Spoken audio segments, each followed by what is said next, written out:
So welcome to MSI astrology. ప్రస్తుత గోచారము and foreign education ఈ రెండింటిని కలిపి చూద్దాము. ఎందుకంటే మనకి జూపిటర్ గురువుగారు వక్రంలోకి వెళ్ళబోతున్నాడు 12th నవంబరు.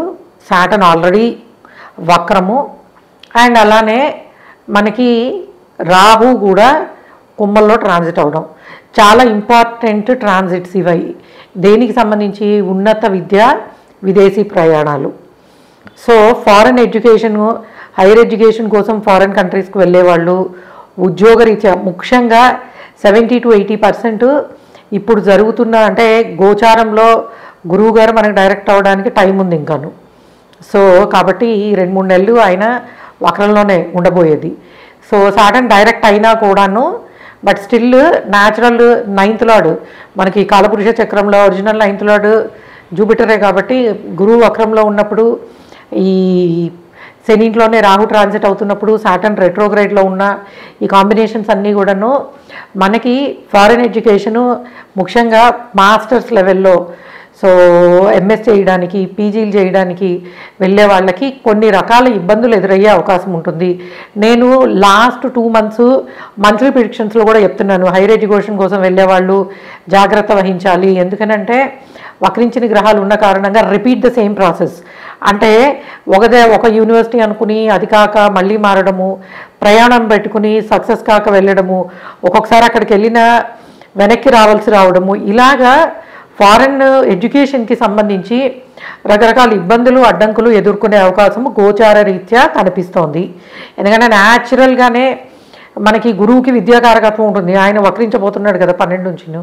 అండ్ దాంతోపాటు ముఖ్యంగా ఎవరికైనా సరే వక్ర గురువుకి సంబంధించిన దశ జరుగుతున్నా, వక్ర శనికి సంబంధించిన దశ జరుగుతున్నా, ఆ 9th 12th కాంబినేషన్ వచ్చిన వాళ్ళు అండ్ చంద్ర రాహువులు కలిసి అండ్ ముఖ్యంగా చంద్రుడు కానీ రాహు కానీ అంతర్దశల్లో మహాదశల్లో జరుగుతున్నా మీరు ఇంకొంచెము జాగ్రత్తగా ఉండాలి. ముఖ్యంగా వక్రగ్రహాలకు సంబంధించిన దశలు జరుగుతూ ఉద్యోగరీత్యా కానీ ఎడ్యుకేషన్కి సంబంధించి కానీ మీరు విదేశాలకు వెళ్ళాలనుకుంటున్న వాళ్ళు తప్పకుండా కొంత జాగ్రత్తలు తీసుకోవాలి. ఎందుకంటే గోచారము అంత అనుకూలముగా లేదు.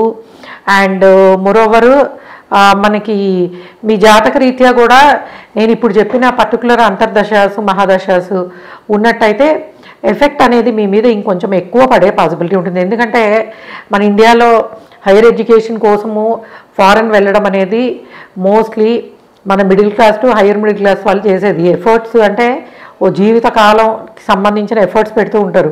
పెద్ద పెద్ద లోన్స్ తీసుకోవడము, స్టూడెంట్ లోన్స్ అని, పేరెంట్ సేవింగ్స్ అని ఇన్ని తీసుకుని మీరు వెళ్తారు. కాబట్టి తప్పకుండా ఆస్ట్రాలజికల్గా కొంతవరకు మీరు గురువుకి అండ్ శనికి రాహుకి కాస్త ఏమైనా రెమెడీస్ చేసుకోవడము, లేదు మీ జాతకంలో ఏమైనా వక్రగ్రహాలకు సంబంధించిన దశ అంతర్దశ జరుగుతున్నా, లేదు ఇందాక నేను చెప్పిన విధంగా చంద్రుడు రాహు కలిసి కాంబినేషన్స్, రాహు మహాదశ ఇలాంటి వాటిలో ఎందుకంటే మోసపోవడానికి అవకాశాలు, తప్పు నిర్ణయాలు తీసుకునే పాసిబిలిటీసు యూజువల్గా రెట్రోగ్రేడ్ ప్లానెట్స్ ఉన్నప్పుడు అవుతుంది. ఇప్పుడు ఆల్రెడీ మనకి గోచార రీత్యా రెట్రోగ్రేడ్ ప్లానెట్స్ ఉంటున్నాయి అండ్ మీ జాతకంలో కూడా అలాంటి దశలు జరుగుతున్నట్టయితే ఈ రెండు లింకప్ చేసినప్పుడు కొంచెము మీ మీద ఇంపాక్ట్ ఎక్కువ ఉండొచ్చు.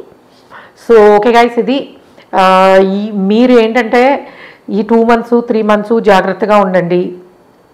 1-2 సార్లు మీ డాక్యుమెంటేషన్స్ చెక్ చేసుకోండి, శనికి తైలాభిషేకం చేసుకోండి అండ్ గురువారాలు దత్తాత్రేయ స్వామికి కొంత పూజ చేసుకోవడము, దగ్గరలో ఉన్న వెంకటేశ్వర స్వామి గుడికి కానీ లేకపోతే శివాలయానికి కానీ దక్షిణామూర్తిని కానీ దర్శించుకోవడం ద్వారా కొంతవరకు ఈ నెగిటివ్ ఫలితాలను మీరు ఓవర్కమ్ చేసే పాసిబిలిటీ ఉంటుంది. ఇది యూజువల్లీ జనరల్ టాపిక్. సో ఇప్పుడు ఎందుకంటే మనకి నవంబర్ డిసెంబర్స్లో జనవరిలో ఫారెన్ హైయర్ ఎడ్యుకేషన్ కోసం వెళ్ళే వాళ్ళు ఉంటారు. సో అదే టైంలో ప్రస్తుత గోచారము అంతగా అనుకూలంగా లేదు. సో నవంబర్ 12th తర్వాత గురువు వక్రించడం కారణంగా ఇంకొంచెము నెగిటివ్గా ఉండే పాసిబిలిటీ ఉంటుంది.